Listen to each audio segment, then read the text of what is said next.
It's time to get on to realignment. So like we mentioned, a week from today is the big day where the UIL takes every single district and every single team and shuffles it all around. And the thing going into realignment is Snapshot Day is in October. So every single school in the state of Texas has to turn in an enrollment number to the UIL. And that's the enrollment number for their entire school. It's not just like, oh, we have this many football players, or we have this many guy athletes and this many girl athletes, so we're going to split these kind of things. It's how many kids do you have in your high school? Point blank, flat out, straight number. And it's super interesting because STEP always puts out the list when it's released. And, of course, Allen being at the very top of the list, turning in 6,947. Which, actually, they were above 7,000 the last time. Right. So. And then you scroll all the way down to the bottom of that list, and it's Welch Dawson, who turned in an enrollment of 32 people. 32, that's insane. And that's literally across their entire high school, guys. That's not just the senior class, in which in and of itself would be small. Right. They probably graduate that's like 9 students a year. I was going to say that's less than like maybe 10 9 students in a class. Yeah. Like, that's insane. That's wild.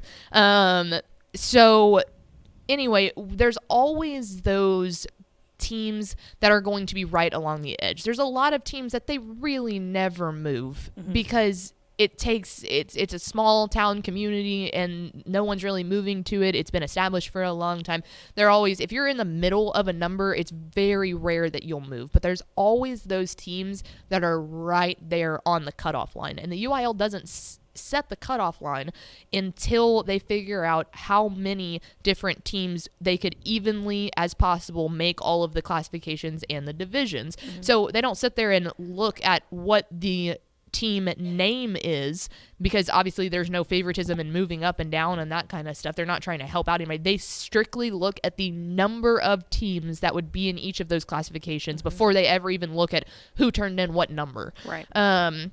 So we did a little bit of a deep dive and saw which ones heading into realignment that we are going to have our eyes set on, because the UIL will post that right at 9 a.m. next Thursday morning. So we will be locked in, and those will be the first pages that we're turning to. So let's go ahead and start off with this. We'll go smallest to largest here in terms of classifications that we're going to talk about today. We will start off with 3A Division 1 Region 1. So like we said, we went way in the weeds here. So something that caught our eye is that Brock. May have heard of them. They've played in quite a few state championships in the past couple of years. They got beat by Malakoff in the state semifinal this year. But just since this program still, maybe not in its infancy, but its toddlership, if you want to say, of a high school football program. I think this was their 8th season, maybe. They now have grown and will be moving out of 3A Division 1. So that was a huge bomb to drop, especially because of we knew that they were likely going to be over. I think I was a little bit more surprised at how much they are over. Right. Because 544 was set at the max for a 3A Division 1 school, and they were, what is that, 60, 24? They were about 85, 90 almost kids 100 over. Right. That's a big growth for a community of that size. Right. So Brock is moving out. Another one that caught our eye is Sweetwater. On the opposite side of that is actually moving down. They were 4A Division 2 in the past 2 years, and now they turned in an enrollment of 523 and will be entering the chat in 3A Division 1. Now, we wanted to make sure to put on there, it's like, okay, Sweetwater's coming down, Brock's leaving. Like, what's really the big deal? It's a big deal for teams like Bushland. Think about how good Bushland was last year, and they were really young. That's a high-flying offense that was outscoring darn near everybody. Them knowing they wouldn't have to meet up with Brock in the playoffs is a huge thing that they would be pumped about. Same thing for Jim Ned, a program that we've seen in a state championship in 2020. Kind of struggled the past couple years, Yeah, had a little bit of a downfall in 2020. No, they were still pretty good in 2021. I think 2022 is when that when they kind of went down, ended up bringing back up this year, and it was like, okay, that looked like more of a rebuilding year for them, or a reloading year. So Bushland and Jim Ned are probably the big winners here. Now, that being said, Sweetwater obviously has been a fairly average team, but they'll be moving down, and that talent they're going to be in the upper echelon of that 3A Division 1 in Region 1. So Bushland and Jim Ned, probably the real winners. Brock not feeling that as much. Well, I was going to say, too, you could look at it this way, too. If you look back at their schedule from last year, they started off the year playing 3 in a row 4A Division 2 schools, and they beat Wichita Falls Hershey, which was good, but then they also lost to Pleasant Grove and Wimberley. So part of me was like, I wonder if Coach Mathis kind of had an inkling like, hey, we're probably going to move up to 4AD2 in the next coming realignment. Why don't we start scheduling heavier? And he does do that. He does like to schedule heavier towards the beginning of the season before district play, which is a great idea. But I wonder if he was like, it would be a great idea to start playing these 4AD2 teams and try and get familiar with that higher classification. And I don't know, maybe that's just kind of an inkling that he had, but no, absolutely. And I think that you can start seeing the trends of like, that's a very popular area in the state. It's close enough to the DFW that you can not have to worry about not having a place to go get your groceries or being next, it's still a fairly easy drive down in the American Airlines Center. If you want to see a concert, if you want to watch a game, if you want to do that, you get that, but you also can go out there and buy a bunch of land and live kind of more of the secluded country lifestyle. And so I bet you're exactly right that he knew, hey, look, this place is growing. We might as well go ahead and start pushing ourselves. And hey, if you're in 4A Division 1 Region 1, or 4A Division 2 rather, Region 1, now you're starting to sweat a little bit, because it's like, okay, say what you will about the little guy moving on up. They're just going to keep growing. They're going to keep being Brock. They've been a very successful program from inception to now. Right, exactly. It's they might be sweating a little bit up there in 4A Division 1, 4A Division 2 Region 1. Yeah. All right. Up next, we go from 3A Division 1 to, let's talk about 4A Division 1 in terms of Austin ISD. So, you might remember, we've talked for the past couple of weeks that a team that we're always keeping our eye on is Austin LBJ. Now, obviously, there's a lot more schools than just them in Austin ISD, but I think everyone is under the assumption that the leader in the clubhouse when it comes to Austin ISD has been Austin LBJ. They made it to the state semifinal and then actually made it to the state final, beating Chapel Hill in 2021. And so they're obviously a very relevant team. Well, you think about it, they were in 4A Division 1 when they made those 2 super long runs under Jamal Finner.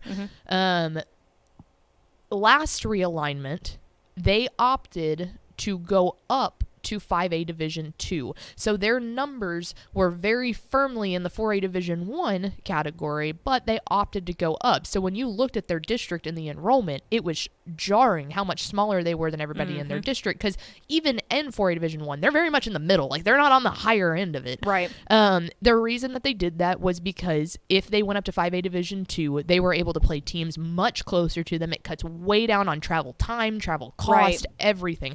They just felt that it was better to do that. This go round, Austin ISD has opted not to opt up some of their 4A Division 1 teams. So that would include Austin LBJ, Austin Eastside, Austin Travis, and Austin Northeast. All of those are 4A Division 1 teams that will not have to opt up to play 5A Division 2. Austin LBJ in particular, the 4A Division 1 cutoff range is 545 to 956. LBJ turned in a number of 773. So, I mean, almost as dead center as you can possibly get. That is obviously huge for a couple of different reasons. Now, Austin LBJ is back in 4A Division 1. The last time they were there, they were playing in a state championship. Right, exactly. Now, they didn't beat Stephenville, but they were playing as an inner city school in Austin ISD for the first time in, like, decades to be in a state championship. And so that's obviously really big. Do I think they have the athletes that they had in that run? No, but you never know when some could emerge, especially now if they're going to be playing 4A Division 1. That's enticing for people. So that's big, but then also it brings up the question of, okay, that's great, but who's going to be in their district? Because there's really like two different ways that I think they could go for it. If you look at other 4A Division 1 teams, it could be something, and this is courtesy of, talked with Matt Stepp about it, it could be someone like maybe Austin Achieve, the charter school down there. Right. And maybe a mix of that, and then I believe Manor New Tech is opting up to 4A Division 1 just because, again, of kind of like they're out in the middle of nowhere almost, and it's hard to find teams around there that are in that classification because most of them, if you were to head east, would be smaller. And if you were to head west, they're all bigger because they're in Austin. So it's like, where do you go? So they are opting up to do that. Or the other thing that they could do, which I have a hard time thinking would happen just because of travel cost and stuff like that, the other 4A Division 1 teams around there are more like a Taylor, Burnett, a Marble Falls. You can head up 1431, which I do not recommend doing in a bus. You'll get sick and it's scary. But that being said, if they were to do that and hop on 71 or 29 and head up to do that, that would also be an option. I don't think that will end up being the case. I think it makes more sense. No, especially if they opted up last realignment because of travel costs. They're going to try and keep that down a little bit and probably, like you said, play other Austin schools around that area. I don't think that Burnett and Marble Falls would be too pumped up about that either. They're used to having to travel down, but not to the dead center of Austin every single week. Right. You know, that would be a lot. So just something to keep your eye on there is that's just going to be an interesting district to see where they kind of end up. All right. There is 4A Division 1. Let's matriculate over to 5A Division 2 Region 4. So this one is much in the same vein as what we talked about with Brock. First and foremost, 5A Division 2 cutoff numbers are 1315 to 1902. That's where they landed on for 5AD2.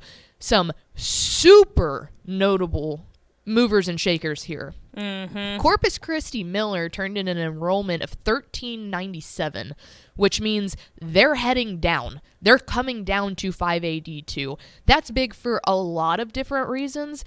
First and foremost, in my brain, that means that the district rivalry between Vets and Miller will not exist anymore. Now, that being said, I would be shocked if they didn't play each other. They're still going to play, I'm sure. They've got to. So that shakes up a lot of things for the playoffs too, because you think about 5A Division 1 in Region 4, and it was always Vets and Millers against Vela and PSJ North. That, for the past 2 years, has been the super big talking point of, will the RGV have an opportunity to step up and be able to go all the way through? Right. Now, this takes one of the dreaded Corpus Christi hurdles out of the RGV's way if they're still staying there, which I would need to dive in a lot more than that to figure all of that out. But just saying, Corpus Christi Miller moving out of Region 4 opens up Region 4 a little bit more in my mind. Moving on the opposite side, though, 5A Division 2 Region 4 opens up more. Am I saying that correctly? Hang on here. Oh, no, it actually... Well, they're Bernie's going to be moving. Yes. Okay, here's where, yes, I got confused by my own arrows here. So Corpus Christi Miller was 5A Division 1 moving down. Here's the other interesting part. Bernie, which has been a 4A Division 1 program, they're moving up is moving up into 5A Division 2. So you want to talk about notable. Those are two very notable programs that will be entering into Region 4 of 5A Division 2. Who else will be in that region? Well, the powerhouse that has been Liberty Hill is in there. Alamo Heights, who, this goes even a little bit past football, but they're good in a lot of other sports too. You're looking at a region that has just been dominated primarily by Liberty Hill year after year after year. Now, all of a sudden, you look around and it's like, okay, Alamo Heights can kind of test some people. Okay, Corpus Christi Miller can test some people. Oh, God, here comes Bernie. And so anyway, we went from having one of those regions where we penciled in Liberty Hill almost every single year to going, oh, wow, that got interesting fast. Right. So really interesting there in 5A Division 2. Thank you for helping me out with my own arrows. You're very welcome. All right, that's 5A Division 2. let's take a look at 5A Division 1. Chaos. So Love this it. was something that I'm sitting there and I'm going, wait a minute. Oh, wait a minute. God. Oh my God. So let's clarify this real fast. The 6A cutoff this year for the UIL is 2,275 kids or higher. Then obviously in the playoffs, they divide it up, and the top 4 teams with the top 2 with the largest enrollment go up to 681, and the bottom 2 go down. So it doesn't matter. If you have more than 2,275 kids, you're going to be in 6A. So we're sitting there, and I'm looking, and I was like, oh, yeah, Lancaster's going up. So they're going to be back in 6A, which they're a team that's always right there on the edge. They kind of hinder up, go down. They were in 6A the previous realignment, and then this year, or this realignment, they dropped down. Now they're going back up. Yes. That's someone we always have our eye on. So, but I'm looking, and I'm like, oh, wow, okay, well, that really opens it up for Forney and Longview if they end up being in the same district. And I was like, wait a minute. Forney's going up. I was like, well, now I got to check on Longview. Longview's going up. Oh, my goodness. Here's the craziest part. You'll see right there. McKinney North was 2 kids shy of half of District 7 5A Division 1 moving up to 6A. Yeah. That's wild. That's and insane. The thing that's also just really wild about this, Matthew Stepp is looking in here. We have a long running bit that Matthew is not allowed on WTF. So, I didn't know he was coming in today. Yeah, he told me he was. Oh. He's frantically waving at us. I could switch it to that. Hang on. We're just going to... Hang on real quick. Hang on. We've got to pause in this. He's not allowed to... No words. You can't say words, but we wanted to show you on our little camera there. Oh, he's so fuzzy. Hang on. There, Matthew! Look at him! Someone please screenshot that for me with his thumb up and send it to me. You look like the Big Bird meme. Where Big Bird kicks down the door. Anyway, all right, there he goes. Matthew Stepp, ladies and gentlemen. That's the most he will ever be on WTF. Yeah, never. Not a word he won't to be uttered. allowed to. Yeah, he can't speak. That's just going to be the bit. He can show up every once in a while, but he cannot speak. Anyway, so this was just crazy because I was like, man, the 3 powerhouses in that district are moving up to 6A. But that's what I was going to say. The thing that I find craziest about this is it's not like these are all 4 McKinney teams and McKinney as a whole is just booming, Right. We're talking about very, very different geographic areas here. Like, Lancaster is down I-20. Longview is all the way out in the Piney Woods. Forney is nowhere close to either of those. You know what I'm saying? So they're still going to be traveling a lot. This is literally one of the districts in the DFW area that has like the largest spread of travel. Yeah. And so it's like the fact that they all were growing was just, that was just wild. And McKinney North missed it by 2 kids. Right. Which they're probably kind of thankful for because they could, of course, opt up if they want to be in 6A, but they'd probably fall in the district with regular Dyer, McKinney, Prosper, if they're all going to still be if they're all still going to be in that same district, right? So they're probably like, hey, we probably have a better shot at winning the district if they stay there with Tyler. Exactly, because they're already the stretch region. Exactly. It's going to be hard to find other teams to move into it. So that's a district that I will be very interested in seeing if those teams that were in that district are still kind of all in the same spot. Who do they add in or who do they kick out of that district, and do they split it and say, well, no, now we have more reason to keep this more east, or send some of those east folks down into like southeast Texas. Very interested to hear what this one ends up. But yeah, the top 3 teams in 7-5A Division 1 all moving up to 6A, and Forney, Lancaster, and Longview. So very interesting. I wonder if that's ever happened before. I mean, that's got to be a first for that. I don't know.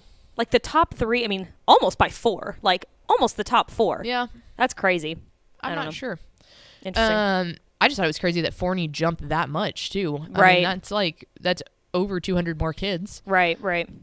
So anyway, there is that. And last but certainly not least, it's the one that we've been talking about for literally ever. What is Claude Mathis and his DeSoto Eagles going to do? So as you can see there, the 5A Division 1 cutoff is 1903 to 2274.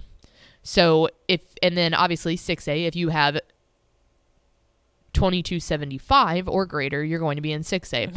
So the snapshot number that DeSoto turned in was 2,127. So they're over, like, they're like 150 below. Short of the 6A cutoff, yeah. Yeah.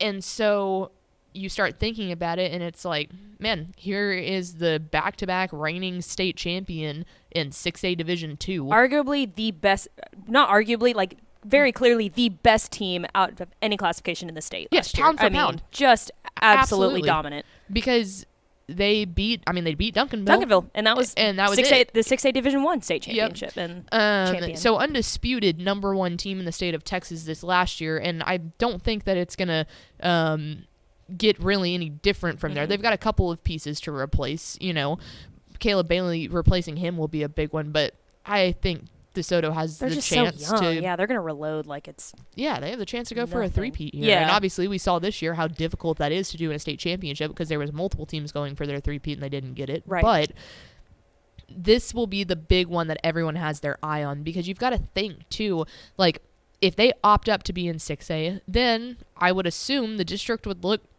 pretty similar to what it will keep being, you know, like Duncanville's definitely still going to be up there. Right. But if they choose to stay, Cedar Hill will still be up there. Right. But if they choose to stay in 5A Division 1, that competition's going to go down. The competition's going to go down, and then, like, the travel is going to be crazy, too. Like, you can sit there on the I-20 corridor and drive 20 miles to all your games, basically. Right. And it's like, and then they might play soccer, they might play this. Like, there's a really good powerhouse of really good teams that you'll be completely battle-tested with, and you don't have to travel very far. You don't have to, you know, it's rivalries that the whole state of Texas loves. I feel like if Claude thinks that he can beat Duncanville again, there's no reason that they wouldn't. But the other side of it is they might say, shoot, we don't care. We got these numbers. We're just going to go absolutely wreck everybody. 5A Division 1, yeah. Which would be fun if them and Aledo were able to play each other. If Aledo's still in 5A Division 1, which is another team that we've consistently kept looking at. I think that their number was correct where they will be in 5A Division 1. Yeah. But, man, like DeSoto, Aledo would have been great. But other than that, they're going to go play a bunch of Dallas schools. Dallas ISD schools, and no offense, DeSoto's going to wreck any of them. Right. You know, I mean, Sock would give them the best chance, and I still think they're a favorite over Sock by 2 touchdowns. Yeah, I agree with that. So that will be very interesting to see, and they've made it very clear that they're not telling anybody beforehand. They're just going to wait until realignment. So that will be when we know what's up with DeSoto, but it'll be very interesting to see. I personally, I hope that they stay 6A because I enjoy the I-20 gauntlet that they go through. I do too. I think that they do, but I mean, hey, numbers are numbers. Numbers are you numbers. can choose to just wreck everybody if you want to. Well, they're going to do that regardless, I feel like. Yeah. So it's Claude Mathis he's got the best of both worlds here. It's just, nothing can go who wrong he wants here. to play at this point. Yeah, right, exactly. So. Yep. So there it is. Some major movers and shakers that we're going to be keeping our eye on when realignment rolls around. So that all being said, a big reminder here. One thing, somebody in the comments did ask, where do you see the Louisville teams heading? And according to Stepp's article, he thinks that they're all probably just going to stay in that same thing district. I mean, with Hebron, Louisville, Coppell, Flower Marcus, Flower Denton Geyer. I don't know if Denton Braswell was in that district beforehand, but he says he thinks that that Denton Braswell might join 6A.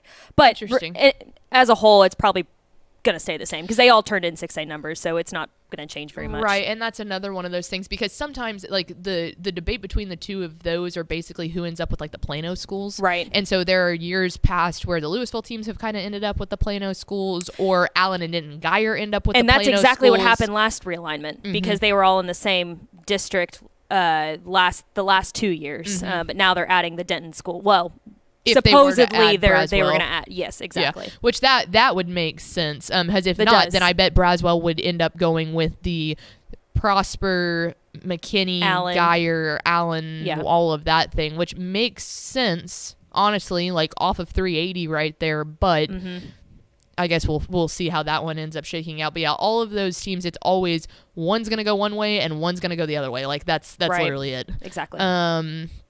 So yeah.